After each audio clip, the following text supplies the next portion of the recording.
तो ही डर के मारे भागी। तब करुणा से आप्लावित दोनों नन्हे हाथों से सावधानी से पकड़कर कबूतर को ले आए।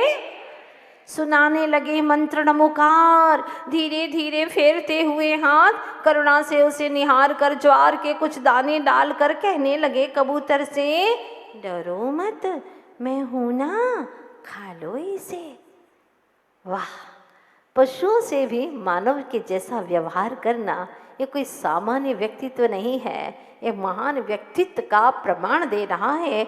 उस कबूतर से कहते हैं डरो मत, मैं हूं ना, खा लो इसे। इतने में ही पड़ोसन हीरा देख विद्या की करुणा, बोल पड़ी, अरे श्रीमंती, ओ श्रीमंती, तेरा बेटा बनकर आया है, तेरा बेटा बनकर आया है मसीहा। यह कोई सामान्य,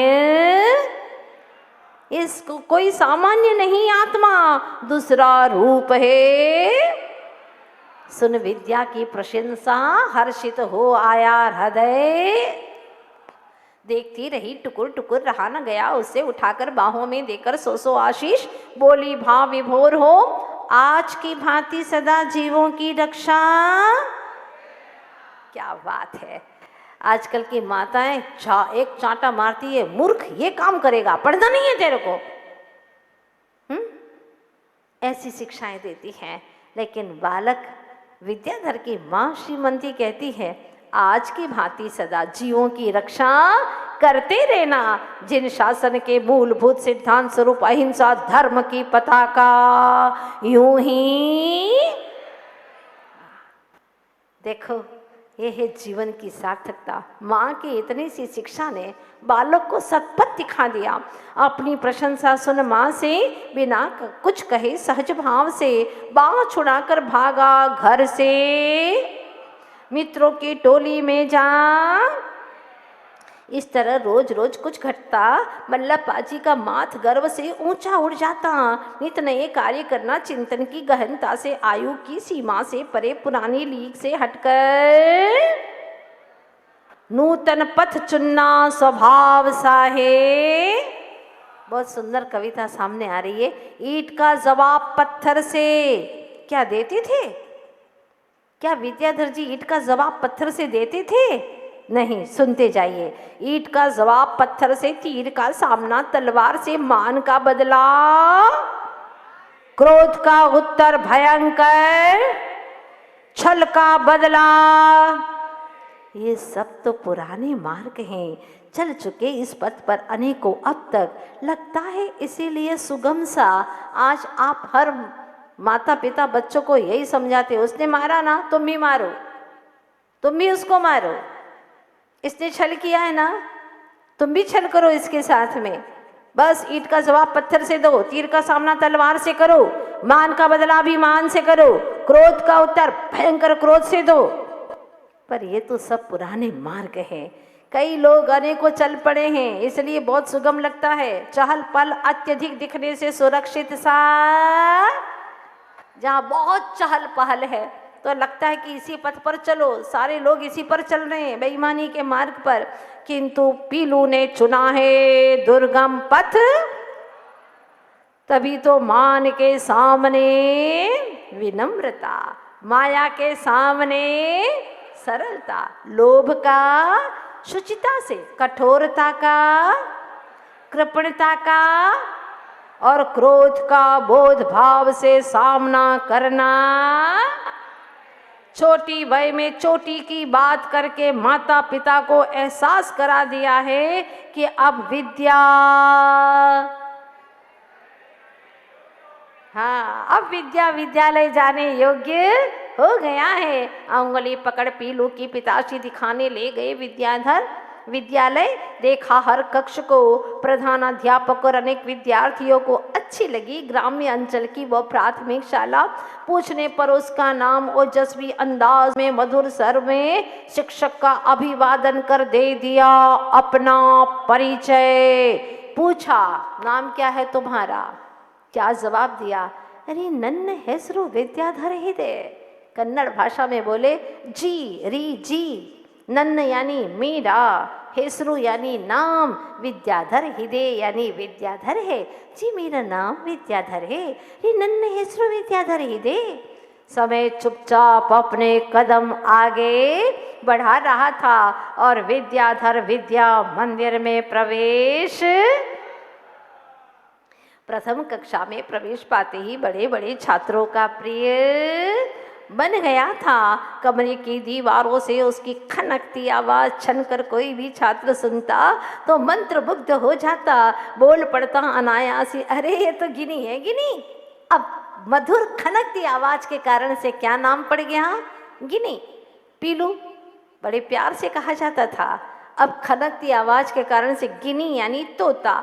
तोते सी मधुर सुरीली आवाज के कारण अब वह पीलू से हो गया।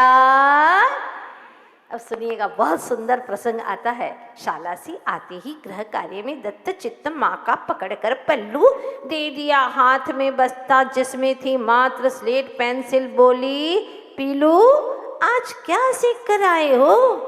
स्लेट पर बंकिम दृष्टि डालकर बोले, अ से आ बनाना सीखा। सुन न पाई, वह अपने काम में लग गई। माँ सुन न पाई, पुनः पूछने पर बोले, छोटे से बड़ा बनाना सीखा। क्या सीख करके आए हो? छोटे से बड़ा बनाना सीखा। अ से आ बनाना सीखा। छोटा बड़ा कैसे बन सकता है वो सीख करके आया हूँ। झट समझ गई वह शब्दों में छिपे उसके भावी महान व्यक्तित्व को और मुख पर स्मित हास्य लिए गाल चूमते हुए बोली, लगने लगा है तेरी रहस्य भरी इन बातों से, एक दिन अवश्य तू छोटे से बहुत बड़ा, इतना बड़ा बन जाएगा कि अपनी गोद में भी बिठा नहीं पाऊंगी तुझे, अपने आंचल में भी छिपा नहीं पाऊंगी तुझे। हो जाएगा ऐसा गगन सा विराट, अपने ही मन का सम्राट। हो जाएगा तो इतना बड़ा, इतना विराट, अपने ही मन का सम्राट हो जाएगा। माँ सोचती है और एक से एक ऐसी घटनाएं घटित होती हैं। कल जब ज्ञान धारा आगे बढ़ेगी आपको बहुत कुछ यहाँ पर ऐसी घटनाएं सुनने को मिलेगी, बहुत अच्छा लगेगा। मन तो कहता है कि थमे ही नहीं। जब बहनें यहाँ से आचार्य भगवान के पास कल गई और प्रातः काल आचार्य भगवान का दर्शन हुआ, बहुत अच्छा आशीर्वाद सारे अहमदाबाद वासियों के लिए गुरुदेव ने दोनों हाथों से आशीर्वाद दिया। जीवो, आप लोगों को अच्छे से ज्ञात है कि नदी जब निकलती है तो कोई नक्शा पास नहीं होता है कि सागर कहाँ पर है, किस दिशा में है, कितना लंबा है, कितना गहरा है, कुछ भी नहीं। बस नदी तो बहती चली जाती है, अविरल, अरुक, अथक। लक्ष्य है सागर से मिलने का और वह एक दिन सागर तक पहुँच ही जाती है। बस उसी प्रकार से आप तो अपने शुभ कर्म करते रहिए। आपके भावों ने पूर्व में ही नक्शा तो तैयार करके रखा है, आपको तो सिर्फ बहना ही बहना है और पवित्र भावों से बहते चले जाओगे तो यकीनन एक दिन आपको मंजिल अवश्य प्राप्त हो जाएगी। अथाह ज्ञान का सागर, विद्या का सागर मिल ही जाएगा। बस अपने को शुभ कर्म करते चले जाना है। कहते हैं ना कि जीवन तो एक 3 पेज की पुस्तक है जिसमें पहला और अंतिम तो कर्म ने लिख दिया, कब जन्म होना है, कहाँ जन्म होना है और कितनी आयु है, यह तो कर्म ने हमें पहले ही तय करके भेजा है। पर बीच का पेज पूरा खाली है, उसे हमें लिखना है, धब्बे नहीं करना है, अच्छे सुंदर राइटिंग में लिखना है जिसे हर कोई पढ़ सके, पढ़ करके उसे गौरव हो सके और हम भी शर्मिंदगी महसूस न करें। ऐसा कुछ लिखे अपने जीवन के इस बीच के पृष्ठ में, ताकि हमारा जीवन जीना भी सार्थक हो जाए, लगे कि हमने जीवन जिया है। व्यसन और विषय कषायों में समूचा जीवन बीत जाए और अंत में पछताना पड़े, भगवान का नाम भी ना लें, न ले पाएं और हमारे प्राणों का विसर्जन हो जाए, ऐसे नरभव की निरर्थकता हमें नहीं चाहिए प्रभु। ये नरभव की सार्थकता चाहिए। इसके लिए हर पल हमारा प्रभु के चरणों में समर्पित हो, शुभ कार्यों में हमारा बीते। निश्चित रूप से आप लोग भी यही चाहते हैं। कहेंगे कि हाँ माता जी चाहते तो हम भी यही हैं, लेकिन पता नहीं चाहते हुए भी गलत काम कर ही लेते हैं। बाहर में अप टू डेट जितना रहते हैं ना, उतना ही कम से कम उतना ही भीतर आत्मा को अप टू डेट कर ले तो फटे हाल जिंदगी भीतर से ना जीना पड़ेगी। कहते हैं ना कि पूरी जिंदगी इत्र लगाकर मर गए, पूरी जिंदगी इत्र लगा लगा करके मर गए, फिर भी राख में सुगंध नहीं आई। पूरी जिंदगी इत्र लगा लगा करके मर गए, फिर भी राख में सुगंध नहीं आई। आओ अब हम अच्छे कर्मों का इत्र लगाकर जिए जीवन में, ताकि देह जलने के बाद में भी पवित्र कार्यों की खुशबू हमेशा आती रहे हमारे अगले भाव में भी, और जो लोग सुने उन्हें भी कुछ ऐसी ज़िंदगी जिए जिस तरह से हम अभी विद्याधर जी को सुन रहे हैं। क्या जीवन है, कितना बेहतरीन जीवन है। सच में कहो तो जीवन उन्हीं का सार्थक होता है जो जीवन में कुछ करके गुजरते हैं। किसी की 4 दिन की ज़िंदगी 100 काम करती है, किसी की 4 दिन की ज़िंदगी 100 काम करती है, किसी की 100 वर्ष की ज़िंदगी कुछ भी नहीं करती। आते हैं भूभार बनकर के जीते हैं और ऐसे ही चले जाते हैं। बड़ी मुश्किलों से, न जाने कितने भवों के पुरुषार्थ से आज हम यहाँ तक आए हैं, और यूँ ही लौट करके न चले जाएं, इसका हमें पूरा पूरा ख्याल करना है। कल बालक विद्याधर स्कूल गए थे, माँ ने पूछा था बेटा क्या करके आए हो? माँ से क्या बोले थे विद्या? माँ छोटे से बड़ा बनाना सीखा है, मतलब अ से आ बनाना सीखा है। जब सुन नहीं पाई माँ, तो पहले तो उन्होंने यही कहा था कि अ से आ बनाना सीखा, लेकिन जब माँ सुन नहीं पाई तो फिर से कहते हैं विद्या माँ छोटे से बड़ा बनाना सीखा है। मतलब माँ समझ गई।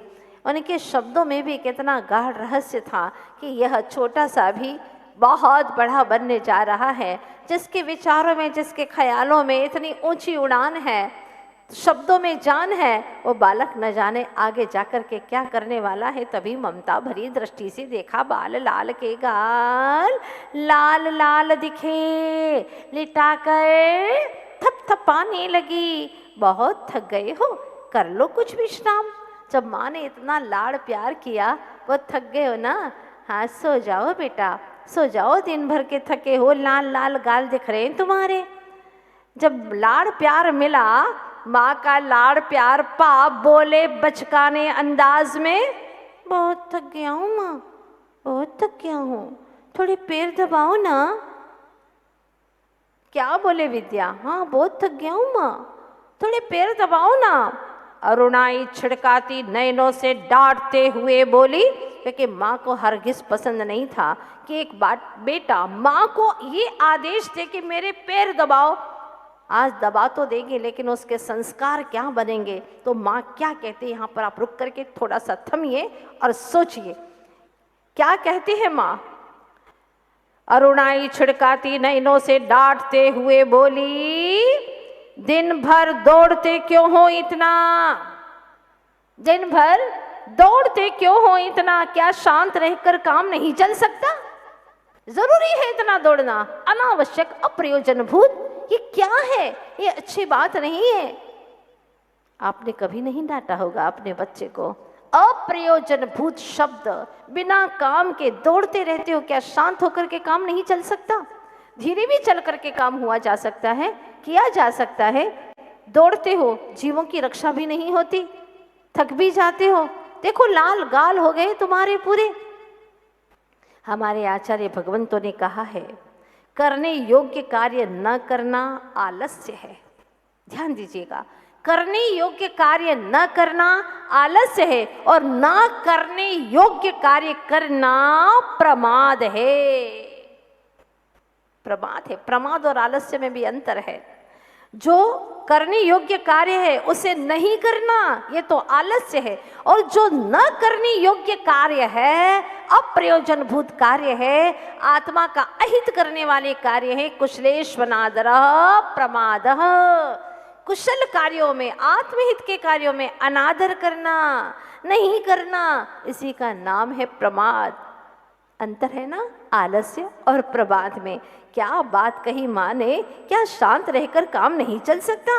जीवन लयबद्ध जीना सीखो बेटा, शक्ति का अपव्यय नहीं, संचय करना सीखो। क्या बात कही है। जैसे धन का संचय करना सीखते हैं ना आप लोग, थोड़ा थोड़ा पैसा बचाते रहो, इकट्ठा करते रहो और अचल पूंजी बनाओ, है ना। उसी प्रकार से धन तो आप लोग बचा लेते हो, संचय कर लेते हो, लेकिन आत्मशक्ति का संचय ही नहीं करते। दिन भर व्यर्थ के विकल्पों में, व्यर्थ के सोच विचारों में समय गुजरा जा रहा है। प्रयोजनभूत मैं आत्म तत्व हूँ, मुझमें भी सिद्धत्व की शक्ति है, सिद्ध होने की शक्ति है मुझ में, उसका मैं भी प्रकटन करूँ। अपने आत्मा को निरखना, अपने अनंत गुणों की ओर दृष्टिपात करना होता ही नहीं। कभी शक्ति का तुमने संचय तो किया ही नहीं। अगर अपने उपयोग को आत्मा में लगाओगे तो शक्ति का संचय होगा, और बाहर में लगाओगे तो शक्ति का अपव्यय हो जाएगा। आज तक यही हुआ है। अब सुनिएगा, बहुत सुंदर कविता है। जीवन लयबद्ध जीना सीखो बेटा, शक्ति का अपव्यय नहीं, संचय करना सीखो। क्या धन संचय करना सीखो, ये नहीं सिखाया माँ ने। क्या कहा? शक्ति का संचय करना सीखो बेटा। देखो बेटा, सुनो बेटा, नदी में लय है, पवन में लय है, निर्झरनों में भी लय है। जो निर्झर बहते हैं ना, उनमें भी एक लय है। प्रकृति के कण कण में लय है। प्रकृति में एक एक कण कण में लय है, ताल है, तालबद्ध जी रही है प्रकृति। हाँ, अगर थोड़ा सा भी इसका संतुलन बिखर जाए तो बहुत ही अनर्थ हो जाए। देखो बेटा, नदी में लय है, पवन में लय है, निर्झर में लय है, प्रकृति के कण कण में लय है। शब्दों में लय हो तभी, ऐसे नहीं बनता, जोरों से बोलिएगा। शब्दों में लय हो तभी, व्यवहार में लय हो तभी, आचरण में लय हो तभी, करतल में लय हो तभी मधुर संगीत झंकृत हो उठता है। और पैरों में लय हो तो चाहे कितनी ही दूर हो मंजिल, वह गंतव्य तक पहुंच ही। बहुत सुंदर कविता है। नदी में लय है, पवन में भी लय है, निर्झरनों में भी लय है, प्रकृति के हर कण कण में लय है। देखो बेटा, शब्दों में लय हो तभी गीत बन पाता है। हाँ, कहाँ का शब्द उठाया, कहाँ पर जोड़ दिया, कुछ भी गाए जा रहे हैं, सारी सभा भाग जाएगी। हाँ, शब्दों में लय होना चाहिए तभी वो गीत बनता है। व्यवहार में लय हो तभी मीत बनता है, ऐसे वैसे मित्र नहीं बनते। व्यवहार तुम्हारा सकुशल होगा तो ही मित्र बनेंगे, तुम्हारे घर पे आना चाहेंगे। एक बार आए और तुमने अपने चेहरे से ही प्रस्तुत कर दिया कि तुम चाहते नहीं हो, भौहें टेढ़ी हो गई है और चेहरे पर प्यार नहीं उभर रहा है, आंखों के अंदर प्रेम के झरने नहीं बह रहे हैं, दोबारा कोई आने वाला नहीं है। घर पे आया और पूछ लिया, कब आए? अभी तो आए तुम्हारे सामने, कब जाने का है?